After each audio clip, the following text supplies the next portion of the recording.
यहां तक किसी को कोई डाउट हो तो बताएंगे भाई।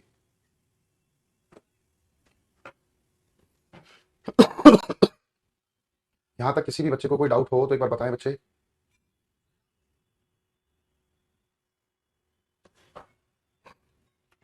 चलिए आगे बढ़ते हैं।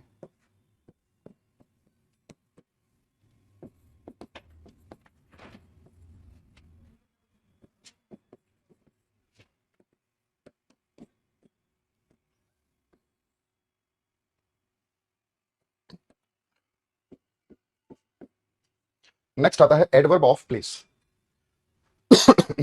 तो एडवर्ब ऑफ प्लेस नाम से क्लियर है बच्चे, ऐसे शब्दों को बोलेंगे जो कहीं ना कहीं प्लेस को इंडिकेट करेंगे। जो प्लेस को दिखाने वाले एक्सप्रेशन होंगे उनको हम लोग एडवर्ब ऑफ प्लेस बोलते हैं, ठीक है। जैसे कि where, here, there, up, down, in the, in the hall,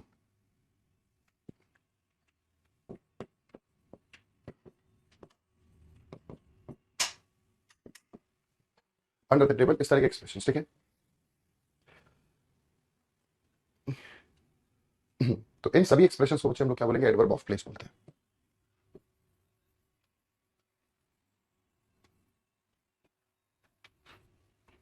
और अगर हम बात करें इन सभी एक्सप्रेशंस की और इनको यूज कर लिया कहां पर,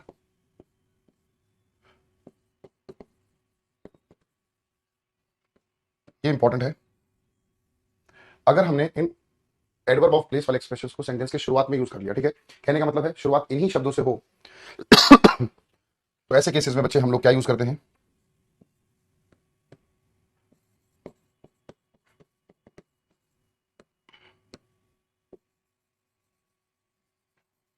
इन्वर्जन। अब ये इन्वर्जन है क्या, इसको समझेंगे।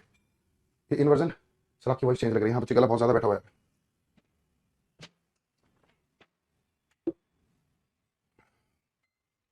ठीक है ना, तो देखेंगे इन्वर्जन क्या है। देखो इन्वर्जन की बात करें तो ये वर्ड बना है इनवर्सली से, ठीक है। इनवर्स, इनवर्स का मतलब होता है ऑपोजिट, ठीक है, विपरीत।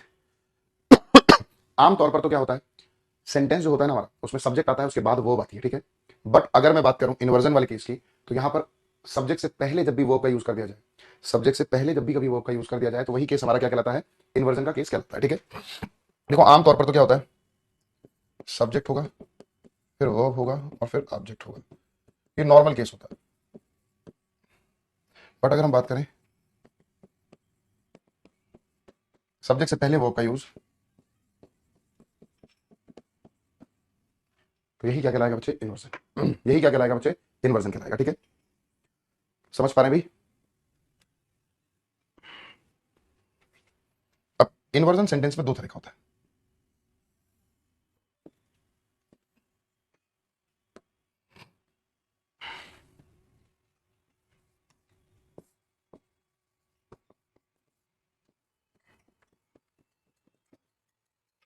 कंप्लीट इन्वर्जन और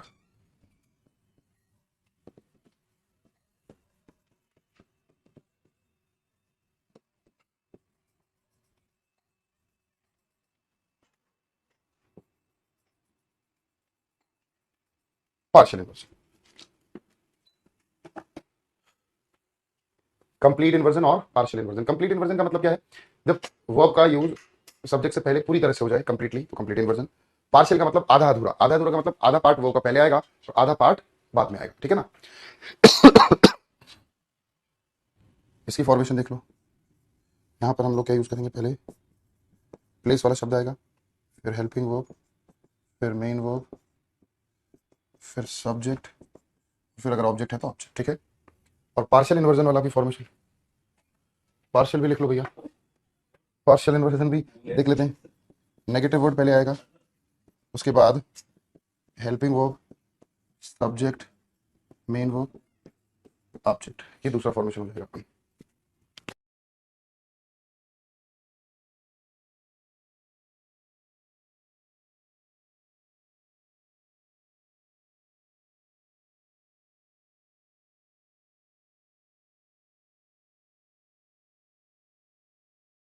बच्चे ये दोनों नोट करो फिर आगे बढ़ेंगे।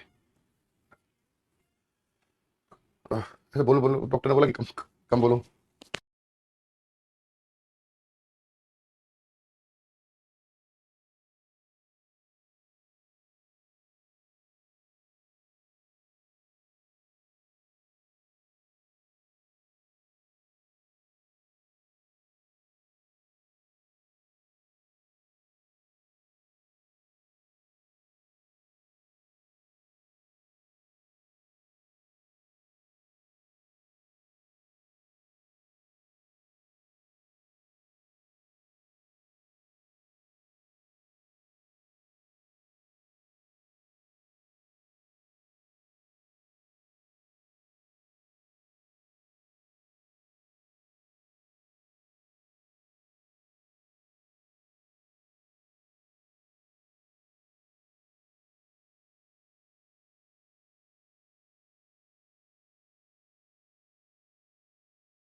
तो देखिए दोस्तों, इन्वर्जन की बात करें तो देखो इन्वर्जन होता क्या है, जब सब्जेक्ट से पहले वर्ब का यूज कर लिया जाता है तो उस केस को हम लोग क्या बोलते हैं, इन्वर्जन। आप लोगों ने इनवर्सली प्रोपोर्शनल एक एक्सप्रेशन सुना होगा, जैसे स्पीड जो है, स्पीड का फॉर्मूला क्या होता है, डिस्टेंस अपॉन में टाइम। तो स्पीड के डायरेक्टली प्रोपोर्शनल तो क्या है, डिस्टेंस है, बट इनवर्सली प्रोपोर्शनल है टाइम। अगर गिवन डिस्टेंस में आपकी स्पीड बढ़ जाएगी तो उसी गिवन डिस्टेंस में आपका समय कम लगेगा, ठीक है। बट अगर आप उसी गिवन डिस्टेंस में स्पीड कम कर दोगे तो समय ज्यादा लगेगा। तो इनवर्स है, ऑपोजिट है। वही चीज यहां पर है। आम केस क्या होता है, सब्जेक्ट के बाद वर्ब आती है, that is a normal case, ठीक है। बट अगर सब्जेक्ट से पहले वर्ब का यूज कर लिया जाए तो वही केस क्या कहलाएगा, केस ऑफ इन्वर्जन। इन्वर्जन होता है दो तरह का, एक होता है कंप्लीट इन्वर्जन और एक होता है पार्शियल। कंप्लीट का मतलब क्या है, जब सब्जेक्ट से पहले वर्ब का पार्ट पूरी तरह से यूज कर लिया जाए, that is complete inversion. Partial का मतलब नाम से क्लियर है, पार्शियल का मतलब हाफ, आधा अधूरा है ना। तो वो देख पा रहे हैं हम लोग, सब्जेक्ट से पहले थोड़ा सा पार्ट आ गया और सब्जेक्ट के बाद थोड़ा सा और पार्ट आ गया, ठीक है। इसी को हम लोग क्या बोलेंगे, पार्शियल इन्वर्जन। क्या बोलेंगे बच्चे, पार्शियल इन्वर्जन। कहाँ गए सर, बेटे गले को थोड़ा सा बोलने लायक बना रहा हूँ आप लोगों के लिए ना। थोड़ा सा डॉक्टर ने भी बोला है कि थोड़ा गैप ले लेकर बोले, कम से कम बोले, तो थोड़ा थोड़ा सा ब्रेक बच्चे जरूरी लेना है।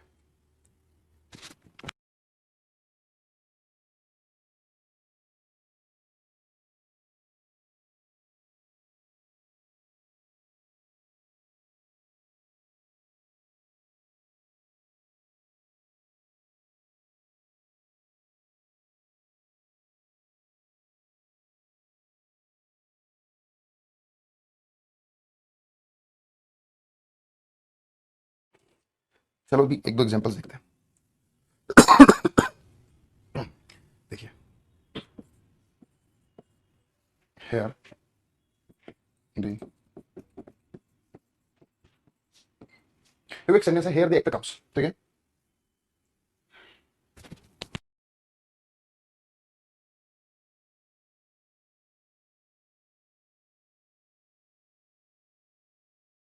तो हेयर द एक्टर कम्स, अब ध्यान से देखना अच्छे सेंटेंस में हुआ क्या। शुरुआत किससे कर दी, किससे की बच्चे, हेयर से, ठीक है। उसके बाद यहां पर क्या है, actor. Actor is what, subject. Comes क्या है, वो। ये क्या है, सब्जेक्ट है, और कम्स क्या है बच्चे, वो, ठीक है।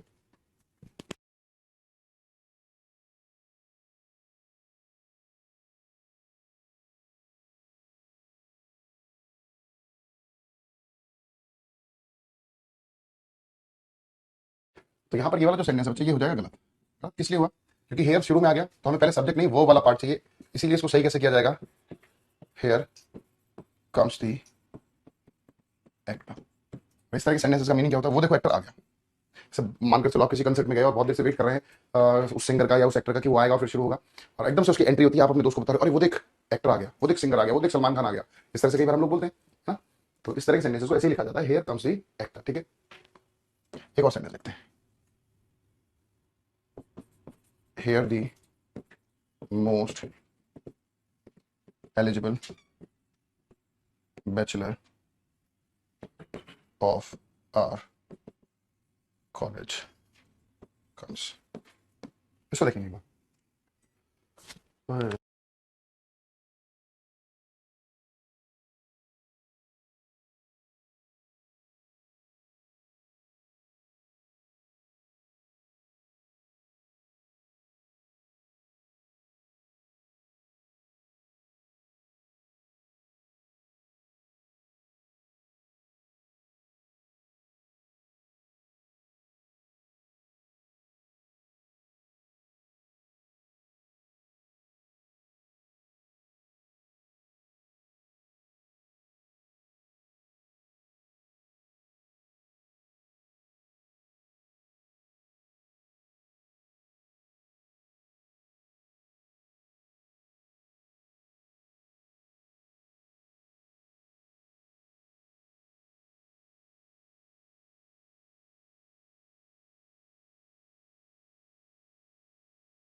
तो देखिए दोस्तों, यहाँ पर क्या हुआ, शुरुआत किसी भी हेयर से, और उसके बाद the most eligible bachelor of college आया, और फिर आ गया कम्स, ठीक है। दिखने में सेंटेंस ठीक लग रहा है, पढ़ने में ठीक लग रहा है, बट ये गलत है। इसको कैसे करना होगा, here comes the most eligible bachelor of our college, ठीक है। तो इस तरह से हमें देखना है, और ये याद रखना, एक सेंटेंस देखते हैं, देखो इंपॉर्टेंट।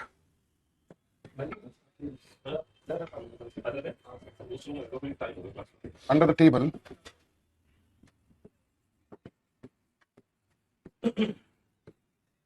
चलिए जी देखते हैं। ओह बच्चे आज के लिए मैं थोड़ी माफी चाहूंगा, मैं अंदर से मैं मतलब वो आवाज नहीं आ पा रही बिल्कुल भी। ठीक है, इसीलिए कल मंडे को भी हम लोगों ने ऑफ किया था, 4 तारीख को। आशा करता हूँ आप समझ पाओगे, इतना इतना तो अपने टीचर का साथ दे सकते हो आप लोग, है ना? है ना? एंड डू प्रे, ये गला जल्दी से ठीक हो जाए यार, अच्छा फील नहीं कर रहा हूँ। स्पेशली डॉक्टर ने भी मेरे को बोला कम बोलने के लिए, क्योंकि वो उन्होंने बोला जब तक गला ठीक नहीं होता आपका, आपको कम बोलना है, क्योंकि ज्यादा बोलने से भी दिक्कत बढ़ेगी, कम नहीं होगी। तो मैंने उनको बताया सर मेरा तो बोलने का काम है, मेरे तो गले का ही काम है। तो उन्होंने मुझे पूछा क्या अच्छा आप सिंगिंग करते हो क्या? मैंने नहीं, सिंगिंग नहीं करते। तो उन्होंने अगला पता क्या बोला कि आप इलेक्शन में कैंपेनिंग करते हो क्या? मैंने ऐसा भी नहीं है, मैंने कहा पढ़ाता हूँ। उन्होंने बोला कोई बात नहीं, थोड़ा सा कंट्रोल करेंगे। तो under the table a cat was lying, तो दोस्तों ये गलत इसलिए हो गया क्योंकि यहाँ पर क्या हो गया, अंडर द टेबल आ गया, उसके बाद पहले सब्जेक्ट आ गया, फिर वर्ब आ गया, इसी वजह से ये सेंटेंस रॉन्ग है। इसको करेक्ट कैसे किया जाएगा? Under the table was lying a cat. ठीक है, आह, समझ पा रहे बच्चे?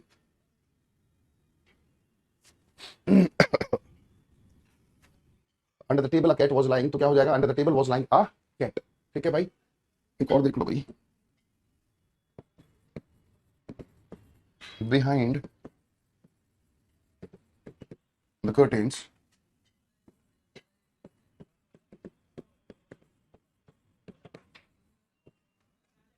तो आप देख रहे हैं बिहाइंड द कर्टेन्स प्लेस को दिखा रहा है, फिर सब्जेक्ट है, फिर वो है। अगर ऐसा है तो गलत हो जाएगा। अभी तो ये गलत है बच्चे, सही कैसे करेंगे? बिहाइंड द कर्टेन्स,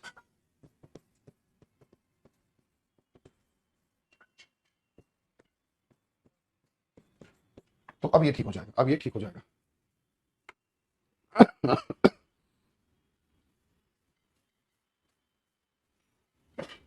सर मुझे कॉम्प्रिहेंशन में बहुत दिक्कत आती है मेरे बच्चे। अनिल आप रीडिंग पर ध्यान दो, कोशिश करो कि चीज़ों को रीड करना आप स्टार्ट कर दें अच्छे से, है ना?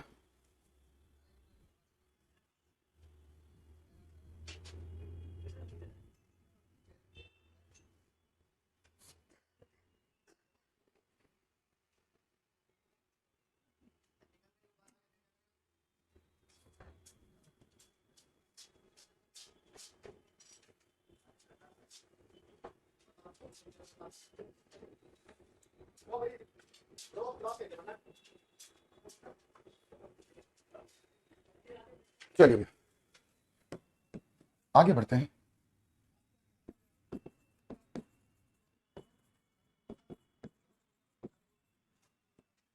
नेक्स्ट आता है एडवर्ब ऑफ, अच्छा एक चीज मैं बताना भूल गया इसमें, यहाँ पर देखो एडवर्ब ऑफ प्लेस अगर स्टार्टिंग में आते हैं तो इन्वर्जन कौन से वाला आएगा? इन्वर्जन आएगा ये वाला, कंप्लीट इन्वर्जन। पार्शियल इन्वर्जन कब यूज होगा, कहाँ यूज होगा, उसकी चर्चा हम लोग आगे करेंगे, ठीक है? जी हाँ, रेस्ट करने की बच्चे मेरी बहुत बहुत ज्यादा इच्छा है, बट कल ऑफ हो गया था, रोज रोज ऑफ मैं भी नहीं चाहता, है ना? बट बच्चे जब शरीर साथ नहीं देगा ना तो दिक्कत हो जाती है, आप समझ सकते हैं शायद। और गला हमारे प्रोफेशन में सबसे इंपॉर्टेंट है। अभी देखो चाय मंगवाई है एक अदरक वाली कड़क, देखते हैं क्या होता है इससे।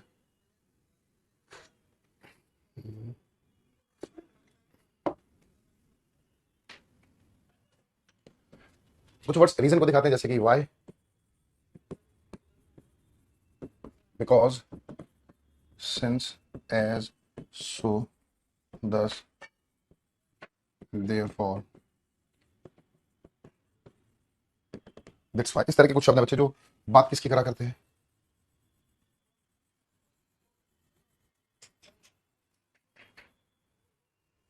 बात किसकी करते हैं बच्चे? रीजन की करते हैं, ठीक है? रीडिंग कहाँ से करूँ सर? कहीं से भी कर लो बेटे, कहीं से भी, चाहे न्यूज़पेपर पढ़ो चाहे मैगजीन पढ़ो, बट मेन कंसर्न है कि पढ़ना है, ठीक है?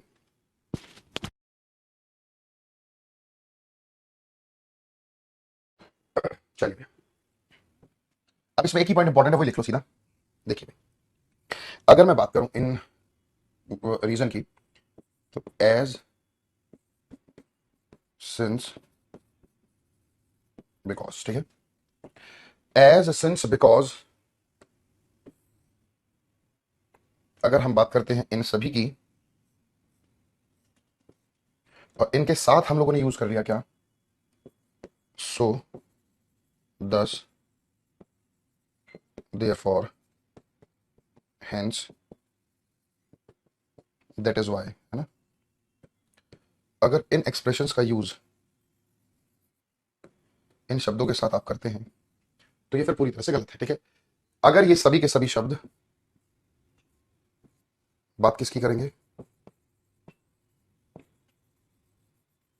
रीजन की करेंगे। सर मेरी दादी बोल रही हैं किसी अच्छे डॉक्टर को दिखाओ। थैंक यू दादी जी को मेरी तरफ से प्रणाम बोलेगा, चरण स्पर्श। हम्म,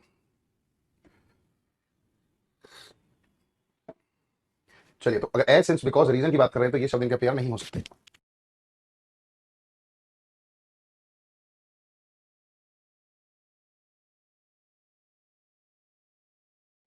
आह, देखते हैं। As I was ill so I did not go there, ठीक है। As I was ill so I did not go there because Rahul is my friend therefore I help him. क्योंकि राहुल मेरा दोस्त है इसलिए मैं उसकी मदद करता हूँ।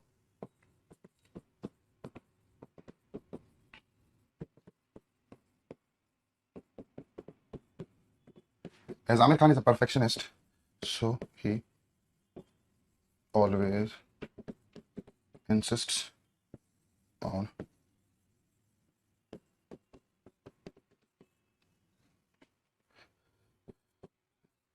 since the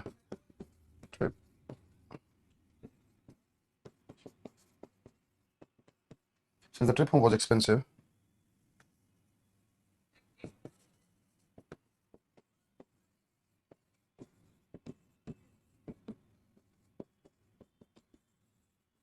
चलिए भैया देख लेते हैं एक बार इन सभी को। सर आपने वो क्या बहुत अच्छी पढ़ाई वीडियो में, ओके देख छोड़।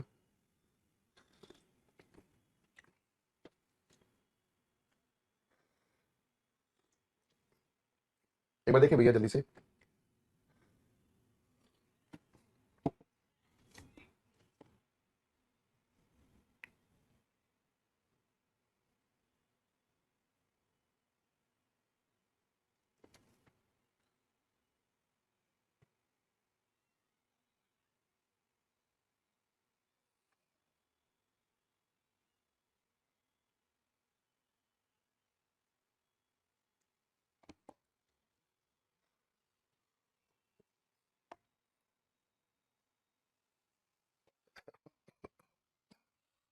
तो as I was ill so I did not go there, मैं वहां नहीं गया। वहां ना जाने का रीजन क्या था भैया? रीजन था कि मैं बीमार था, ठीक है ना। तो एज अगर आ गया फिर सो भले ही पढ़ने में भैया बहुत बढ़िया लग रहा है, नो डाउट पढ़ने में तो बहुत ही अच्छा लग रहा है, पढ़ने में कोई दिक्कत लगती ही नहीं है, बट ये गलत है, ठीक है। बट ये गलत हो जाएगा। As I was ill I did not go there because Rahul is my friend therefore I help him. भाई मैं उसकी मदद क्यों करता हूँ? मैं उसकी मदद क्यों करता हूँ? उसका रीजन है कि वो मेरा दोस्त है। बिकॉज यहाँ पर रीजन को दिखा रहा है, तो देयरफॉर पढ़ने में भले ही अच्छा लग रहा हो बट ये पूरी तरह से रॉन्ग है, पूरी तरह से रॉन्ग है। आगे बढ़ते हैं। As Aamir Khan is a perfectionist so he always insists on regular practice. वो हमेशा रेगुलर प्रैक्टिस पर जोर देता है। क्यों देता है भैया? जोर देने का क्या रीजन है? कि वो परफेक्शनिस्ट है, हर चीज को बहुत अच्छे से करना चाहता है, इसीलिए तो जोर देता है। तो यहाँ पर अगेन एज एक रीजन को दिखा रहा है, तो सो भले ही पढ़ने में अच्छा लग रहा है तो यूज नहीं करेंगे, ठीक है। Since the trip home was expensive that's why I did not went there. मैं वहां क्यों नहीं गया, घर क्यों नहीं गया? क्योंकि घर पर जाना बहुत महंगा पड़ रहा था। सिंस एक रीजन को दिखा रहा है, रीजन को दिखा रहा है तो भैया दैट्स व्हाई पढ़ने में कितना अच्छा क्यों ना लग रहा हो बट गलत है। दूसरी चीज डिड आ गया तो वेंट नहीं बच्चे, गो याद रखेंगे। बहुत बार इस तरह के एरर दिए जाते हैं, डिड के साथ आपको सेकंड फॉर्म या थर्ड फॉर्म दे दी जाती है जो कि पूरी तरह से गलत होती है, ठीक है। आई होप बच्चे समझ में आया होगा यहाँ तक। और विद योर परमिशन अगर हम आज इतना ही करें तो कोई दिक्कत बच्चे किसी को एक बार मुझे ये भी बता देंगे। आज के लिए इतना ही कर लें यार। वहां से जरूर प्रे करिएगा कि जल्दी से यार गला ठीक हो जाए। उतनी एनर्जी उतनी लगन से फिर दोबारा पढ़ेंगे हम लोग, क्योंकि अभी अंदर वो एनर्जी अंदर मेरे आ ही नहीं रही पढ़ाने वाली। मुझे लग ही नहीं रहा कि मैं अच्छे से पढ़ा पा रहा हूँ। होता ना कि अंदर से जील आती है, आवाज आती है कि हाँ नहीं पढ़ना पढ़ाना है, बढ़िया से पढ़ाना है। अब वो अंदर से एनर्जी नहीं निकल रही है, गले से बात ही नहीं निकल रही है। तो आज के लिए इतना ही कर लें यार। ऐसा करता हूँ मेरी बातों को आप समझेंगे, अदरवाइज नहीं लेंगे, है ना। और शायद आपको लग भी रहा होगा मेरे बोलने से, आवाज से शायद कि दिक्कत ज्यादा है, अदरवाइज मैं बोलता ही नहीं ऐसे। Thank you guys, thank you so much.